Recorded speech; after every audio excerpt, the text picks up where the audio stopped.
Hello दोस्तों, कैसे हो आप सभी। आशा करती हूँ आप सभी स्वस्थ होंगे। मैं आप सभी का अपने चैनल हिंदी क्लासेस में बहुत बहुत स्वागत करती हूँ।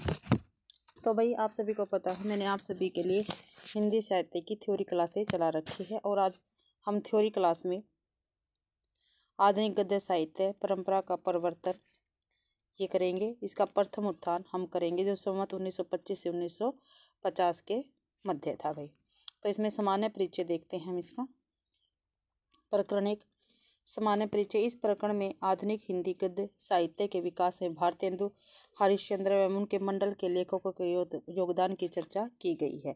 जो प्रकरण 1 है भाई, इसमें जो आधुनिक हिंदी थी इसे गद्य के विकास में भारतेंदु हरिश्चंद्र के युग मंडल में जितने भी लेखक थे उनके योगदान की चर्चा की गई है। हिंदी भाषा की आरंभिक पत्र पत्रिकाओं की चर्चा भी इसी प्रकरण में की गई है। आपको ध्यान रखना, पूछा जा सकता है। भारतेंदु हरिश्चंद्र का प्रभाव भाषा और साहित्य दोनों पर बड़ा गहरा पड़ा। उन्होंने जिस प्रकार गद्य की भाषा को परिमार्जित करके उसे बहुत ही चलता, मधुर और स्वच्छ रूप दिया, उसी प्रकार हिंदी साहित्य को भी नए मार्ग पर लाकर खड़ा कर दिया। उनके भाषा संस्कार की महत्ता को सब लोगों ने मुक्त कंठ से स्वीकार किया और वे वर्तमान हिंदी के प्रवर्तक माने गए। आगे है, मुंशी सदासुख की भाषा साधु होते हुए भी पंडिताऊपन लिए हुई थी। लल्लूलाल में ब्रज भाषापन और सदल मिश्र में पूर्वीपन था। ठीक है, ध्यान देने योग्य बात है। जो सदासुख लाल जी थे, ठीक है जी, मुंशी सदासुख जी थे, इनकी भाषा साधु होते हुए भी पंडिताऊपन लिए हुए थी। लल्लूलाल में ब्रजा भाषापन था और सदल मिश्र में क्या था, पूर्वीपन था। राजा शिव प्रसाद का उर्दूपन शब्दों तक ही परिमित न था, वाक्य विन्यास तक में घुसा था। राजा लक्ष्मण सिंह की भाषा विशुद्ध और मधुर तो अवश्य ही थी, पर आगरे की बोलचाल का पुट उसमें कम न था। आगे, भाषा का निखरा हुआ शिष्ट सामान्य रूप भारतेंदु की कला के साथ ही प्रकट हुआ। भारतेंदु हरिश्चंद्र ने पद्य की ब्रज भाषा का भी बहुत कुछ संस्कार किया। पुराने पड़े हुए शब्दों को हटाकर काव्य भाषा में भी वे बहुत कुछ चलतापन और सफाई लाए। आगे है, इससे भी बड़ा काम उन्होंने यह किया कि साहित्य को नवीन मार्ग दिखाया और उसे वे शिक्षित जनता के साहचर्य में ले आए। नई शिक्षा के प्रभाव से लोगों की विचारधारा बदल चली थी भाई। उनके मन में देश हित, समाज हित आदि की नई उमंगें उत्पन्न हो रही थी। काल की गति के साथ साथ उनके भाव और विचार तो बहुत आगे बढ़ गए थे, पर साहित्य पीछे ही पड़ा था। भक्ति श्रृंगार आदि की पुराने ढंग की कविता ही होती चली आ रही थी। बीच बीच ये देखते हैं, बीच बीच में कुछ शिक्षा संबंधी पुस्तकें अवश्य निकल जाती थी, पर देश काल के अनुकूल साहित्य निर्माण का कोई विस्तृत प्रयत्न तब तक नहीं हुआ। बंग देश में नए ढंग के नाटकों और उपन्यासों का सूत्रपात हो चुका था। जो बंग देश था वह, इसमें नए ढंग के नाटक और उपन्यास क्या थे, लिखने शुरू हो चुके थे, जिनमें देश और समाज की नई रुचि और भावना का प्रतिबिंब आने लगा था। हिंदी साहित्य अपने पुराने रास्ते पर ही पड़ा था। जो हिंदी साहित्य था वो क्या था, अपने पुराने रास्ते पर ही पड़ा था। भारतेंदु ने उस साहित्य को दूसरी ओर मोड़कर जीवन के साथ फिर से लगा दिया। जो भारतेंदु हरिश्चंद्र जी थे, इन्होंने हिंदी साहित्य को क्या था, दोबारा से जीवन के साथ लगा दिया था। इस प्रकार हमारे जीवन और साहित्य के बीच जो विच्छेद पड़ रहा था उसे उन्होंने दूर किया। हमारे साहित्य को नए नए विषयों की ओर प्रवृत्त करने वाले हरिश्चंद्र ही हुए। आगे है, उर्दू के कारण अब तक हिंदी गद्य की भाषा का स्वरूप ही झंझट में पड़ा था। राजा शिव प्रसाद और राजा लक्ष्मण सिंह ने जो कुछ लिखा था वह एक प्रकार से प्रस्ताव के रूप में था। आगे है भाई, जब भारतेंदु अपनी मंजी हुई परिष्कृत भाषा सामने लाए तब हिंदी बोलने वाली जनता को गद्य के लिए खड़ी बोली का प्रकृत साहित्यिक रूप मिल गया। क्या भाई, क्या बताया गया है, जब भारतेंदु हरिश्चंद्र अपनी मंजी हुई परिष्कृत भाषा सामने लाए तब हिंदी बोलने वाली जनता को गद्य के लिए खड़ी बोली का प्रकृत साहित्य रूप मिल गया और भाषा के स्वरूप का प्रश्न न रह गया। प्रस्ताव काल समाप्त हुआ और भाषा का स्वरूप शिथिल हुआ भाई। देखते हैं यहाँ पे, हरिश्चंद्र काल के सब लेखकों में अपनी भाषा की प्रकृति की पूरी परख थी। संस्कृत के ऐसे शब्दों और रूपों का व्यवहार वे करते थे जो शिष्ट समाज के बीच प्रचलित चले आते हैं। जिन शब्दों या उनके जिन रूपों से केवल संस्कृत भाषी ही परिचित होते हैं और जो भाषा प्रवाह के साथ ठीक चलते नहीं, उनका प्रयोग वे बहुत औचट में पढ़कर ही करते थे। उस काल में हिंदी का शुद्ध साहित्य उपयोग रूप ही नहीं, व्यवहारिक उपयोगी रूप भी निखरा। आगे हैं भारतेंदु युगीन दृष्टिकोण। हरिश्चंद्र तथा उनके समसामयिक लेखकों में जो एक सामान्य गुण लक्षित होता है वह है सजीव या जिंदादिली। सब में हास्य या विनोद की मात्रा थोड़ी या बहुत पाई जाती है। आगे देखते हैं राजा शिव प्रसाद या राजा लक्ष्मण सिंह भाषा पर अधिकार रखने वाले झंझटों से दबे हुए शिथिल प्रकृति के लेखक थे। उनमें वे चपलता, स्वच्छता और उमंग नहीं पाई जाती जो हरिश्चंद्र मंडल के लेखकों में दिखाई पड़ती है। शिक्षित समाज में संचित भाव को भारतेंदु के सहयोगियों ने बड़े अनुरंजनकारी रूप में ग्रहण किया। उन पुराने लेखकों के हृदय का मार्मिक संबंध भारतीय जीवन के विविध रूपों के साथ पूरा बना था। भिन्न भिन्न ऋतुओं में पड़ने वाले त्योहार उनके मन में उमंग उठाते, परंपरा से चले आते हुए आमोद प्रमोद के मेले उनमें कुतूहल जगाते और प्रफुल्लता लाते थे। आजकल के समान उनका जीवन देश के सामान्य जीवन से विच्छिन्न न था। काल की गति वे देखते थे, सुधार के मार्ग भी उन्हें सूझते थे, पर पश्चिम की एक एक बात के अभिनय को ही वे उनकी क्या प्राय नहीं समझते थे। प्राचीन और नवीन संधि स्थल पर खड़े होकर वे दोनों को इस तरह मिलाना चाहते थे कि नवीन प्राचीन का प्रवर्धित रूप प्रतीत हो, न कि ऊपर लपेटी हुई वस्तु। आगे है हास्य विनोद की प्रवृत्ति इस काल में प्राय सब लेखकों में थी।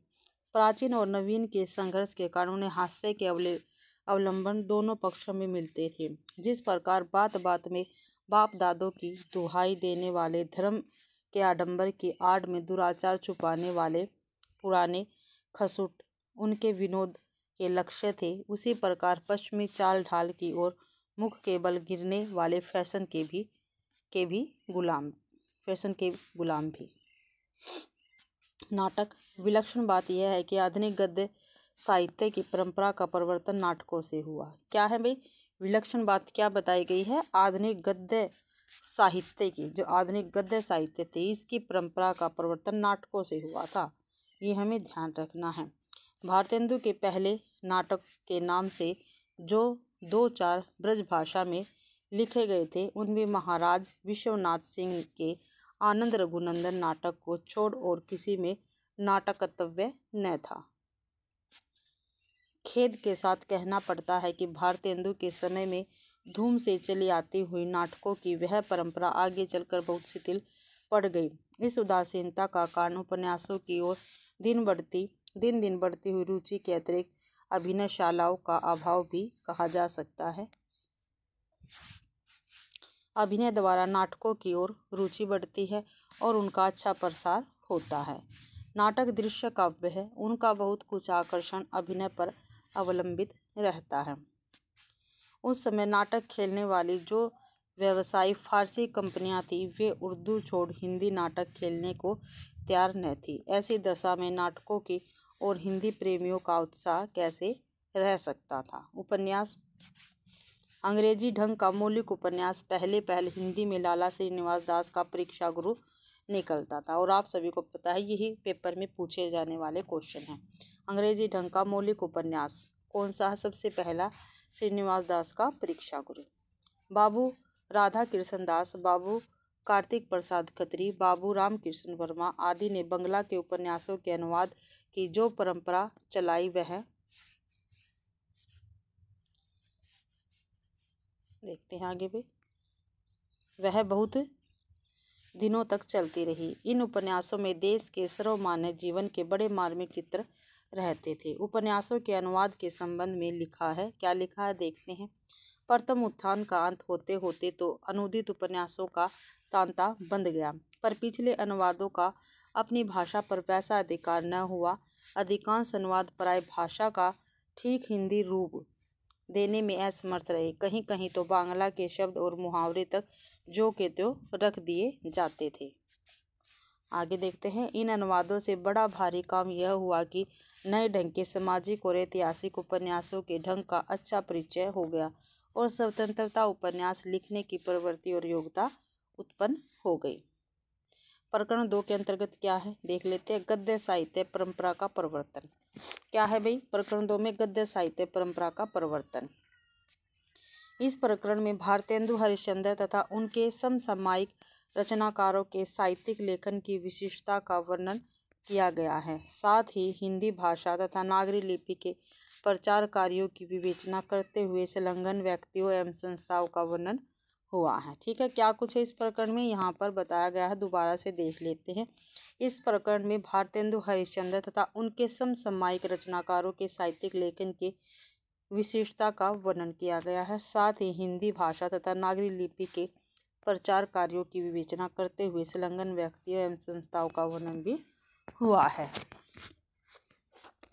इस प्रकरण में रचनाकारों का वर्णन निम्न क्रम में है, देख लेते हैं। प्रकरण 2 में किस क्रम में है। भारतेंदु हरिश्चंद्र, प्रताप नारायण मिश्र, बाल कृष्ण भट्ट उपाध्याय, बद्रीनारायण चौधरी, प्रेमघन, लाला श्रीनिवास दास, ठाकुर जगमोहन सिंह, बाबू तोताराम, पंडित केशवराम भट्ट, पंडित राधाचरण गोस्वामी, पंडित अंबिकादत्त व्यास, पंडित मोहन लाल विश्नोआ, लाल पांडे, पंडित भीमसेन शर्मा, काशीनाथ खत्री, राधा कृष्ण दास, कार्तिक प्रसाद खत्री, फेडरिक पिनकाट।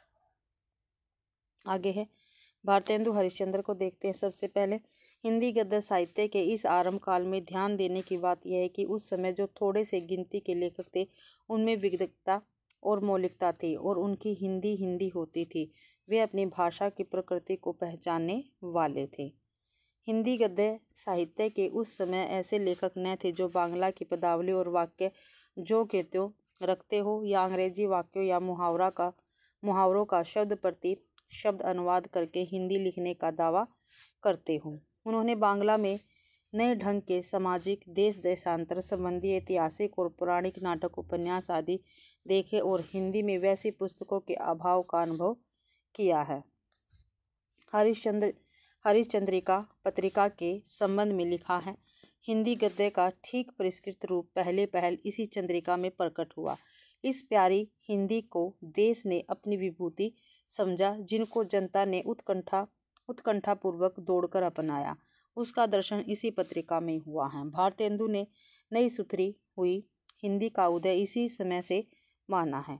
उन्होंने कालचक्र नाम की अपनी पुस्तक में नोट किया है कि हिंदी नई चाल में ढली सन 1873 में। ठीक है, काफ़ी बार पेपर में पूछा गया है हिंदी नई चाल में ढली कब, 1873 में। ये किसका कथन है तो हरिश्चंद्र जी का है। और ये किस पुस्तक में लिखा गया तो कालचक्र पुस्तक में लिखा गया है। और इन्हीं की ये दोनों पुस्तकें हैं, हरिश्चंद्र चंद्रिका और कालचक्र पे। आगे देखते हैं। गद्य रचना के अंतर्गत भारतेंदु का ध्यान पहल नाटकों की ओर ही गया। भारतेंदु के नाटकों में सबसे पहले ध्यान इस बात पर जाता है कि उन्होंने सामग्री जीवन के कई क्षेत्रों से ली है। यहाँ पे देखते हैं। नाटकों की रचना शैली में उन्होंने मध्य मार्ग का अवलंबन किया। न तो बांग्ला के नाटकों की तरह प्राचीन भारतीय शैली को एक बारगी छोड़े, ये अंग्रेजी नाटकों की नकल पर चले और न प्राचीन नाट्यशास्त्र की जटिलता में अपने को फंसाया। उनके बड़े नाटकों में प्रस्तावना बराबर रहती थी, पताका, स्थानक आदि का प्रयोग भी वे कहीं कहीं कर देते थे। और ये कथन किसका है, ये रामचंद्र शुक्ल जी का कथन रहेगा। आगे है।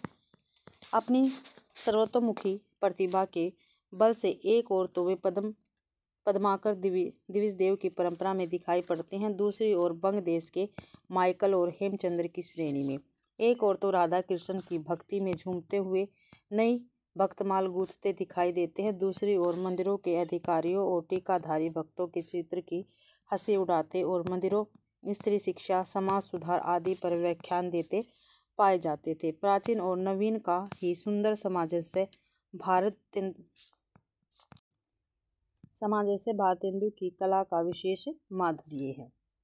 साहित्य के एक नवीन युग के आदि प्रवर्तक के रूप में खड़े होकर उन्होंने यह भी प्रदर्शित किया कि नए या बाहरी भाव को पचाकर इस प्रकार मिलाना चाहिए कि अपने ही साहित्य के विकसित अंश से लगे। आगे है, प्राचीन नवीन के उस संधि काल में जैसे शीतल कला का संचार अपेक्षित था, वैसे ही शीतल कला के साथ भारतेंदु का उदय इसमें संदेह नहीं हुई। यहाँ पे देखते हैं, भारतेंदु में हम दो प्रकार की शैलियों का व्यवहार पाते हैं। पहली भावावेश की शैली, दूसरी तथ्य निरूपण की शैली। दो शैली कौन कौन सी बताइए? पहली तो भावावेश की शैली, दूसरी तथ्य निरूपण की शैली। भावावेश की भाषा में प्राय वाक्य बहुत छोटे छोटे होते हैं और पदावली सरल बोलचाल की होती है। इसमें बहुत प्रचलित साधारण फारसी अरबी के शब्द भी कभी कभी पर बहुत काम आ जाते हैं भाई। ठीक है, ये भावावेश शैली है। आगे है, जहाँ चित्त की किसी स्थायी शोभ की व्यंजना है और चिंतन के लिए कुछ अवकाश है, वहाँ की भाषा कुछ अधिक साधु और गंभीर तथा वाक्य कुछ बड़े हैं पर अन्वय जटिल नहीं। तथ्य निरूपण या वस्तु वर्णन के समय कभी कभी उनकी भाषा में संस्कृत पदावली का कुछ अधिक समावेश होता है, पर यह भारतेंदु की असली भाषा नहीं है। वस्तु वर्णन या दृश्य वर्णन में विषयानुकूल, मधुर या कठोर वर्ण वाले संस्कृत शब्दों की योजनाओं की जो प्राय समस्त और सानुप्रास होती है, चाल सी चली आई है। भारतेंदु में यह प्रवृत्ति हम सामान्य नहीं पाते हैं। भाषा चाहे जिस ढंग की हो, उनके वाक्यों का अन्वय सरल होता है, उसमें जटिलता नहीं होती। उनके लेखों में भाव की मार्मिकता पाई जाती है, वाग वैचित्र्य या चमत्कार की प्रवृत्ति नहीं भई। अपने समय के सब लेखकों में भारतेंदु की भाषा साफ सुथरी और व्यवस्थित थी भी। ठीक है, क्या थी भी? भारतेंदु जी की भाषा साफ सुथरी और व्यवस्थित थी उनके समय के सभी लेखकों में से। उसमें शब्दों के रूप भी एक प्रणाली पर मिलते और वाक्य भी सुशब्द पाए जाते। आगे देखते हैं, फिर है प्रताप नारायण मिश्र जी, इनके विषय में देखते हैं। यद्यपि लेखन कला में भारतेंदु को ही आदर्श मानते थे, पर उनकी शैली में भारतेंदु की शैली से बहुत कुछ विभिन्नता भी लक्षित होती है। प्रताप नारायण मिश्र की प्रकृति विनोदशील थी, अतः उनकी भाषा बहुत ही स्वच्छंद गति से बोलचाल की चपलता और भावभंगी लिए चलती है। हास्य विनोद की उमंग में वह कभी कभी मर्यादा का अतिक्रमण करती पूर्वी कहावतें, बेसवारे की ओर और मुहावरों की बौछार भी छोड़ती चलती है। यद्यपि उनकी प्रवृत्ति हास्य विनोद की ओर ही अधिक रहती थी, पर जब कभी कुछ गंभीर विषयों पर वे लिखते तब संयत और साधु भाषा का व्यवहार करते थे। तो ये प्रताप नारायण मिश्र जी के विषय में था भी। आगे देखते हैं, उपाध्याय पंडित बद्रीनारायण चौधरी प्रेमघन के विषय में देख लेते हैं। उपाध्याय पंडित बद्रीनारायण चौधरी प्रेमघन की शैली सबसे विलक्षण थी। ये गद्य रचना को एक कला के रूप में ग्रहण करने वाले, कलम की कारीगरी समझने वाले लेखक थे। ये काफ़ी बार क्वेश्चन में पूछा गया, कलम की कारीगरी समझने वाले लेखक कौन है? तो कौन है भाई? बद्रीनारायण चौधरी प्रेमघन। ठीक है, इनके लेखों में गद्य काव्य के पुराने ढंग की झलक, रंगीन इमारतें की चमक दमक बहुत कुछ मिलती है। बहुत से वाक्य खंडों की लड़ियों से गुथे हुए उनके वाक्य अत्यंत लंबे होते थे, इतने लंबे कि उनका अन्वय कठिन होता था। अनुप्रास और अनूठे पद विन्यास की ओर उनका अधिक ध्यान रहता था। किसी बात को साधारण ढंग से कहे जाने को वे लिखना नहीं कहते थे। इनके यहाँ अनुप्रास, देख, इंशा और लल्लू लाल का स्मरण होता है। प्रेमघन में पुरानी परंपरा का निर्वाह अधिक दिखाई पड़ता है। भाषा अनुप्रासमयी और चुहचुहाते हुए होने पर भी उनका पद विन्यास व्यर्थ के आडंबर के रूप में नहीं होता है। ये प्रेमघन जी के विषय में था भाई। अब है बालकृष्ण भट्ट जी के विषय में, ये देखते हैं। समय के प्रतिकूल पुराने बदमूल विचारों को उखाड़ने और परिस्थिति के उन्मूलन नए विचारों को जमाने में उनकी लेखनी सदा तत्पर रहती थी। भाषा उनकी चटपटी, तीखी और चमत्कारपूर्ण होती थी। उन्होंने संवत 1933 में अपना हिंदी प्रदीप गद्य साहित्य दर्रा निकालने के लिए ही निकाला था। ठीक है, हिंदी प्रदीप के प्रवर्तक कौन है? भी बाल कृष्ण भट्ट। काफ़ी बार पेपर में पूछा जाता है। ठीक है, 1933 में ये इन्होंने निकाला था, पत्र है ये इनका। आगे, भाषा में वे स्थान स्थान पर कहावतों का प्रयोग करते थे, पर उनका झुकाव मुहावरों की ओर कुछ अधिक रहा। व्यंग्य और वक्रता उनके लेखों में भी भरी रहती है, पर वाक्य भी कुछ बड़े होते हैं। ठीक खड़ी बोली के आदर्श का निर्वाह भट्ट जी ने कभी नहीं किया। आगे है, उनके लिखने के ढंग से यह जान पड़ता है कि वे अंग्रेजी पढ़े लिखे नव शिक्षित लोगों को हिंदी की ओर आकर्षित करने के लिए लिख रहे हैं। स्थान स्थान पर ब्रैकेट में घिरे एजुकेशन इत्यादि अंग्रेजी शब्द पाए जाते हैं। इसी प्रकार फारसी अरबी के लफ्ज़ ही नहीं, बड़े बड़े फिक्रे तक भट्ट जी अपनी मौज में आकर रखा करते थे भी। आगे देखते हैं, प्रताप नारायण के हास्य विनोद से भट्ट जी के हास्य विनोद में यह विशेषता है कि वह कुछ चिड़चिड़ाहट लिए रहता है। पद विन्यास भी कभी कभी बहुत ही चोखा और अनूठा होता है भट्ट जी का। आगे है, ठाकुर जगमोहन सिंह, इनके विषय में देखते हैं। प्राचीन संस्कृत साहित्य के अभ्यास और विद्यार्थी के रमणीय प्रदेश में निवास के कारण विविध भाव में प्रकृति के रूप माधुर्य की सच्ची परख, जैसी सच्ची अनुभूति उनमें थी, वैसी उस काल के किसी हिंदी कवि या लेखक में नहीं पाई जाती है।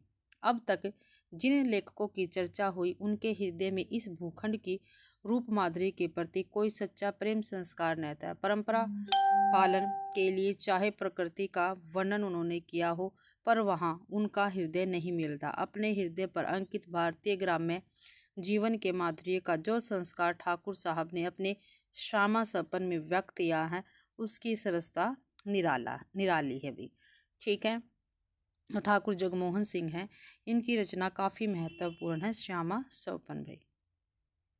आगे है, बाबू हरिश्चंद्र, पंडित प्रताप नारायण आदि कवियों और लेखकों की दृष्टि और हृदय की पहुँच मानव क्षेत्र तक ही थी, प्रकृति के अपर क्षेत्र पर तक नहीं। पर ठाकुर जगमोहन सिंह जी ने नर क्षेत्र के सौंदर्य को प्रकृति के और क्षेत्रों के सौंदर्य के मेल में देखा है। प्राचीन संस्कृत साहित्य के रुचि संस्कार के साथ भारत भूमि की प्यारी रूपरेखा को मन में बसाने वाले वे पहले हिंदी लेखक थे। आगे हैं, उनकी शैली शब्द शोधन और अनुप्रास की प्रवृत्ति के कारण चौधरी बद्री नारायण की शैली से मिलती जुलती है, पर उसमें लंबे वाक्यों की जटिलता नहीं पाई जाती। भाव की प्रबलता से प्रेरित कल्पना के विप्लव और विक्षेप अंकित करने वाली एक प्रकार की प्रलाप शैली भी इन्होंने निकाली है। इसमें रूप विधान का विलक्षण प्रधान था, न कि शब्द विधान। आगे है, उनकी भाषा में जीवन की मधुर भारतीय रंग सतलियों की मार्मिक ढंग से हृदय में जमाने वाले प्यारे शब्दों का चयन अपनी अलग अलग विशेषता रखता है। आगे भाई विविध में देख लेते हैं। श्रीनिवास दास खड़ी बोली के बोलचाल के शब्द और मुहावरे अच्छे लगाते थे। वे व्यवहार में दक्ष और संसार का ऊंचा नीचा समझने वाले पुरुष थे, अतः उनकी भाषा संयत और साफ सुथरी तथा रचना बहुत कुछ सौदर्श्य होती थी। आगे देखते हैं, समालोचना का सूत्रपात हिंदी में एक प्रकार से भट्ट जी और चौधरी साहब ने ही किया है। जो समालोचना पत्र है, इसका सूत्रपात बता रखा है भाई हिंदी में एक प्रकार से भट्ट जी यानी बाल कृष्ण भट्ट और चौधरी साहब बद्री नारायण चौधरी प्रेमघर ने ही किया। समालोचक पुस्तक के विषयों का अच्छी तरह विवेचन करके उसके गुण दोष के विस्तृत निरूपण की चाल उन्होंने ही चलाई थी। आगे है, काशीनाथ खत्री के संबंध में लिखा है, शुद्ध साहित्य कोटि में आने वाली रचनाएं इनकी बहुत कम है। ध्यान रखने योग्य बातें हैं, पेपर में पूछी जाती है ये भी। ठीक है, हिंदुस्तानी पुलिस की करतूतों के संबंध में फेडरिक पिनकोट ने बाबू कार्तिक प्रसाद खत्री को पत्र लिखा था। ठीक है, हिंदुस्तानी पुलिस की करतूतों के संबंध में जो फेडरिक पिनकोट है, ठीक है, इन्होंने क्या किया था, फेडरिक पिनकोट ने बाबू कार्तिक प्रसाद खत्री को पत्र लिखा था भाई, जो हिंदुस्तानी पुलिस की करतूत थी उसके संबंध में। आगे है प्रचार कार्य। हिंदी उर्दू के विवाद का उल्लेख किया जा चुका है। इसी के चलते साहित्य निर्माण के साथ हिंदी के प्रचार का कार्य भी बराबर चलता रहा। संबंधित उल्लेख बिंदु इस प्रकार है। स्वयं बाबू हरिश्चंद्र को हिंदी भाषा और नागरी अक्षरों की उपयोगिता समझाने के लिए बहुत से नगरों में व्याख्यान देने के लिए जाना पड़ता था। उन्होंने इस संबंध में कई पेफलेट भी लिखे। पंडित प्रताप नारायण मिश्र भी हिंदुस्तान का राग अलापते थे भाई, ठीक है, आप सभी को पता है। ये हिंदुस्तान ये पूछा गया है किसने कहा, तो पंडित प्रताप नारायण मिश्र जी ने कहा है। कई स्थानों पर हिंदी प्रचार के लिए सभाएं स्थापित हुई, जैसे अलीगढ़ की भाषा संवर्धनी सभा तथा प्रयाग की हिंदी उदारणी प्रतिनिधि मध्य सभा 1884 इत्यादि। सरकारी दफ्तरों में नागरिक के प्रवेश के लिए जो प्रयास बाबू श्याम सुंदर दास के समय दिखने लगे थे, वे भारतेंदु से होते हुए पीछे तक गए। आगे है अदालत की भाषा उर्दू थी और सरकारी दफ्तरों में नागरिक का प्रवेश नहीं हो पा रहा था। इससे हिंदी की पुस्तकों के प्रकाशन के संदर्भ में पाठकों की कम संख्या का संकट बना था। इनसे पुस्तकों का प्रचार होते न देख प्रकाशक भी हस्तोत्साहित हो जाते थे और लेखक भी। आगे है भारतेंदु के बाद नागरी प्रचार की सबसे बुलंद आवाज़ मेरठ के पंडित गौरीदत्त जी की थी, जिन्होंने अपनी सारी जायदाद नागरी प्रचार के लिए लिखकर रजिस्ट्री करा दी और स्वयं सन्यासी होकर प्रचार कार्य में लग गए। इनके प्रभाव से बहुत से देवनागरी स्कूल मेरठ के आसपास खुले। इन्होंने कई शिक्षा संबंधी पुस्तकें भी लिखी। नागरी प्रचार के संदर्भ में पंडित मदन मोहन मालवीय और नागरी प्रचार सभा का योगदान भी स्मरणीय रहा है। ठीक है, तो भाई इसी के साथ आज की अपनी क्लास कंप्लीट होती है। आशा करती हूँ भाई आप सभी को ये क्लास पसंद आई होगी। अगर आप सभी को क्लास पसंद आती है तो प्लीज़ वीडियो को ज़्यादा से ज़्यादा शेयर करें, लाइक करें और कमेंट भी ज़रूर से ज़रूर करें भाई, और चैनल को भी सब्सक्राइब जरूर से ज़रूर करें। आप सभी को इस क्लास का PDF मेरे टेलीग्राम चैनल पर मिल जाएगा, तो इसको भी ज्वाइन ज़रूर से ज़रूर करें। आप सभी का क्लास देखने के लिए बहुत बहुत धन्यवाद।